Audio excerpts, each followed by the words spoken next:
አሁን የምንገኘው በሲዳማ ክልላዊ ብሔራዊ ክልላዊ መንግስት በዳራ ኦቲልቾ ወረዳ ውስጥ ነው። በዚህ አካባቢ ላይ የተለያዩ ፕሮግራሞችን እንሰራለን። ከምንሰራቸው ፕሮግራሞች አንዱ በትምህርት ዘርፍ ነው። በአይኪው የምንለው ኳሊቲ ኤዱኬሽን ላይ ፎከስ አድርገን እንሰራለን። ከክልሉና ከወረዳው ተፈራራሚ አካላቶች ጋር ስቴክሆልደሮች ጋር እዚህ ወረዳ ላይ የምንሰራቸው ስራዎች ከትምህርት ጋር ተያይዞ በመጀመሪያ የአቅም ማጎልበት ስልጠናዎችን እንሰጣለን ለመምህራኖች። ለወመህ የሚባለው የፒቲኤስኤዎችን ስልጠና እንሰጣለን። እነዚህ ስልጠናዎችን በተመረጡ ባለሙያዎች ከዩኒቨርሲቲ ጋር በመተባበር ከወረዳውና ከክልል ባለሙያዎች ጋር በመተባበር የአቅም ማጎልበት ስራዎችን እየሰራን እንገኛለን። ለዚህም ወደ 100 የሚሆኑ መምህራኖችን በኳሊቲ ኤዱኬሽን ላይ እንዴት ሌሰን ፕላን ማዘጋጀት እንዳለባቸው፣ ተማሪ ተኮር የሆነ አሰስመንትን እንዴት መስራት እንዳለባቸው በቂ የሆነ ስልጠና ተሰጥቷቸዋል። ከወመህ ጋር ተገናኝቶ ፒቲኤስኤ የምንለው ፓራንት ቲቸር ስቱደንት አሶሲዬሽን የሚባለው ቡድን በየትምህርት ቤቱ ላይ የሚገኙትን ለነዛ 95 ለሚሆኑ የወመህ አባላት ስልጠና ተሰጥቷቸዋል። እንዴት ትምህርት ቤታቸውን ማኔጅ እንደሚያደርጉ፣ እንዴት ትምህርት ቤታቸውን እንደሚከታተሉ፣ የማህበረሰብ ተሳትፎን እንዴት ፕሮሞት እንደሚያደርጉ፣ ሪሶርስን እንዴት ሞቢላይዝ እንደሚያደርጉ፣ ትምህርት ቤቶቻቸውን እንዴት ሱፐርቫይዝ ማድረግ እንዳለባቸው ከዩኒቨርሲቲ በተመረጡ ባለሙያዎች ስልጠና አግኝተዋል። ፈራርመን በምንሰራባቸው ወረዳዎች ውስጥ 2 ወረዳዎች ውስጥ 6 ትምህርት ቤቶች አሉ። እነዚህ 6 ትምህርት ቤቶች አሁን በቅርብ ጊዜ ደረጃቸውን ኢምፕሩቭ ያደርጓሉ። ከደረጃ 1 ወደ ደረጃ 2፣ ከደረጃ 2 ወደ ደረጃ 3 የተሸጋገሩ አሉ፣ ከኛ ድጋፍ በተነሳ ማለት ነው። ከዚህም በተጨማሪ ደግሞ የውስጥ ድጋፎችን የማቴሪያል ድጋፎች ለምሳሌ ተማሪዎች ለ4 ተቀምጠው ይማሩ ነበረ በአንድ ወንበር ላይ። ይህን ለመቅረፍ ከወረዳው ከስቴክሆልደርስ ጋር በመነጋገር ሞኒተሪንግ በማድረግ የተማሪ የወንበር አቀማመጡ ትክክል ስላልነበረ ለተማሪዎች ለትምህርት ጥራቱ እንቅፋት ሆኖ ስለነበረ የወንበር ድጋፍ አድርገንላቸዋል። የኮምባይን ዴስክ ድጋፍ አድርገናል ለ6ቱም ትምህርት ቤት። በተጨማሪም ደግሞ የፔዳጎጂካል ማቴሪያልስ ችግር ነበረባቸው ትምህርት ቤቶቹ። መምህራኖች በተግባር ማስተማር አልቻሉም፣ ቲዮሪ ብቻ ነበር የሚያስተምሩትና ለዚህም የሚሆኑ ድጋፎች አድርገናል። ማዕከሎቻቸውን እንዲያጠናክሩና ተግባር ተኮር የሆነ ትምህርት እንዲያስተምሩ ድጋፍ ተደርጎላቸው ከዛ በኋላ ማዕከሎቻቸውን ያጠናከሩበት ሁኔታ አለ። ከኦክላስ ጋር ተገናኝቶ ደግሞ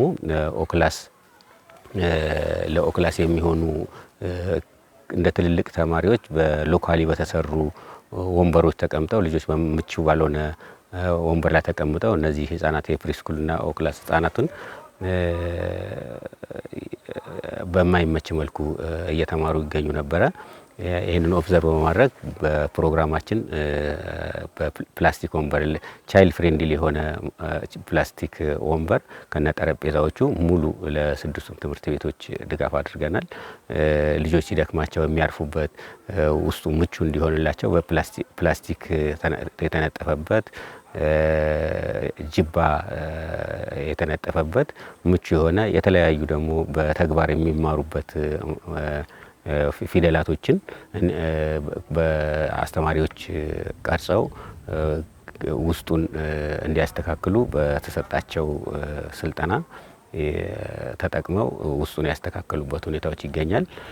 በተጨማሪም ደግሞ በእኛ ባለንበት በምንሰራበት በስፖንሰርሺፕ ፕሮግራም እየሰራን ባለንባቸው ትምህርት ቤቶች የክፍል ጥምርታው በጣም ከፍተኛ ነበርና ያን ለማስተካከል ባለን በጀት በማበቃቃት ከዚህ በፊት 3 ሪሃቢሊቴሽን ስራዎች ሰርተናል። የስኩል ሪኖቬሽን ማህበረሰቡ ጀምሮት በአቅም ማጣት ምክንያት ሳያጠናቅቃቸው የቀሩ ክፍሎች ነበሩ።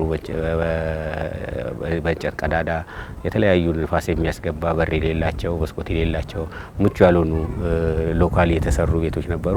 እነዛ ሪኖቬት አድርገን በተቻለ መጠን የተሻለ ልጆቹ የሚማሩበት ምቹ እንዲሆን አድርገናል። ሁለተኛ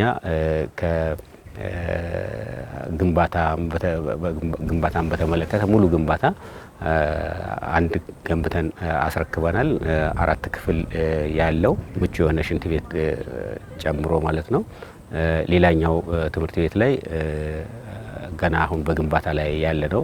በቅርብ ጊዜ ይጠናቀቃል ብለን እየሰራን ያለ ነው። እሱም እንደተጠናቀቀ እናስረክባለን ማለት ነው። ቅንጅትን በተመለከተ በጣም በቅንጅት ነው የምንሰራው። በጣም ከወረዳው የሚመለከታቸው ክፍል ጋር በጣም በቅርበት ነው የምንሰራው። በጣም ክትትል አላቸው፣ ሰፖርት ያደርጋሉ። እኛ በጠየቅናቸው ጊዜ በቂ መልስ በወቅቱ ይሰጡናል። ለምሳሌ አሁን ግንባታ በምናካሄድበት ጊዜ ግንባታዎቹን የሚከታተል የራሳቸው ባለሙያ መድበው ያንን በየጊዜው ሱፐርቫይዝ እያደረጉ አለ የሚሉትን ፊድባክ ይሰጡናል። ሞኒተር ያደርጋሉ፣ ኮሜንት ያደርጋሉ፣ ሱፐርቫይዝ ያደርጋሉ። መረጃን በምንሰጣቸው ጊዜ በበቂ ሁኔታ በአጭር ጊዜ ነው መረጃ የሚሰጡን። በጣም ተባባሪ ናቸው። አሁን በጣም ውጤታማ የሆኑ ስራዎች እየሰራ ናቸው። የነሱ ትብብር የነሱ አብሮ የመስራት ውጤት ነው። ይሄ ወረዳ ይሄ የምንሰራበት አካባቢ ላይ ያሉ የስቴክሆልደርስም ማህበረሰቡም ከፍተኛ ተሳትፎ ያለውና የተሰሩ ስራዎችን ወደ ውጤት በመለወጥ ቁርጠኛ የሆኑ ማህበረሰብና የመንግስት አካል ያለበት ስለሆነ የሰራናቸው ነገሮች ፍሬ እያሳዩ ነው ያለው ከነሱ ጋር በጋራ በመስራታችንና ተናበን በመስራታችን ነው። ማህበረሰቡ እንግዲህ በመጀመሪያ ደረጃ ወደ ስራው ስንገባ ማህበረሰቡን አማክረን ከማህበረሰቡ ጋር ተነጋግረን ነው ወደ ስራ የምንገባውና ግንባታ በሚካሄድበት ጊዜ የግንባታውን ክትትል በማድረግ በቅርበት ክትትል ያደርጋሉ። ለሚሰሩ ስራዎች ጥበቃ ያደርጋሉ። ሁለተኛ ለማህበረሰቡ የሚሰጥ ስራዎች አሉ። በእኛ በኮንትራት አግሪመንታችን ውስጥ የማናካትታቸው ማህበረሰቡ እንዲሰራቸው የሚፈለጉ አጥር ማጠር፣ ትምህርት ቤቶቹ የተሰሩ ስራዎችን በተለይ ፕሪስኩል የኦክላስን ማጠናከር ሪኖቬት ስናደርግ ኮንስትራክት ስናደርግ ማህበረሰቡ ደግሞ አጥሩን በማጠር ትብብር ያደርጋል። መጫወቻዎችን አስገብተናል፣ የህፃናት መጫወቻ። እነዛ መጫወቻዎችን ፊክስ የሚያደርገው ራሱ ማህበረሰቡ ኮንትሪቡት አድርጎ ነው። እኛ ከዛ እናመጣለን። እዚህ ሲደርስ ደግሞ እነሱ ራሳቸው አስተዋጽኦ አድርገው አሸዋ፣ ሲሚንቶ በገንዘብ በማዋጣት እነዛን ፊክስ ያደርጋሉ። ያንን የኔነት ስሜት እንዲሰማቸው እነሱ የራሳቸውን አስተዋጽኦ ያበረክታሉ። ሁለተኛ ግቢውን በማስዋብ ችግኞችን በመትከል አፈር ለምሳሌ እንትን ያሉ ቻይልድ ፍሬንድሊ ያልሆኑ መጫወቻ ቦታዎቹ ላይ ቻይልድ ፍሬንድሊ እንዲሆን አፈር በመደልደልና በማስተካከል ለህፃናት ምቹ የሆነ ቦታ በመፍጠር በቅርበት እየተከታተሉ ሼር ይደረጋል። ይሄ ለማህበረሰቡ ነው። ይሄ ከነሱ አቅም በላይ የሆነውን ነገር እኛ እንሰራለን። በእነሱ አቅም የሚሰሩትን ደግሞ እንደዚህ አይነት ነገሮች እነሱ ይሰራሉና ማህበረሰቡ ከፍተኛ ተሳትፎ ያደርጋል። የገንዘብ መዋጮ ያሰባስባሉ።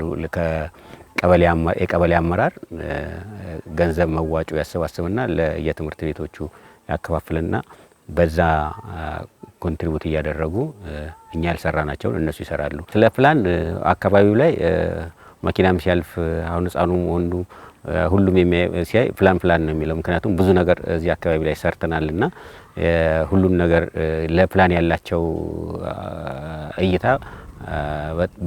በጣም ከፍተኛ ነው። ፕላን የሰራቸው ስራዎች ሰው ተኮር ከመሆኑ አንጻር በሁሉም በህፃናትም በአዋቂዎቹም ውስጥ የገባ ነው። እነዚህ ስራዎች አሁን ፍሬ እያፈሩ ነው። ምክንያቱም ትልቁ ነገር ትምህርት ቤቶቹ ደረጃ ያልጠበቀ ከሆነ ደረጃ ባልጠበቀ ትምህርት ቤት የሚማር ህፃን ለውጤታማነቱ እንቅፋት ይሆንበታል። እነዚህን ስራዎችን ትኩረት አድርገን በምንሰራበት ጊዜ በዋናነት የወረዳው ትምህርት ቢሮ ከፍተኛ ተሳትፎ አለው።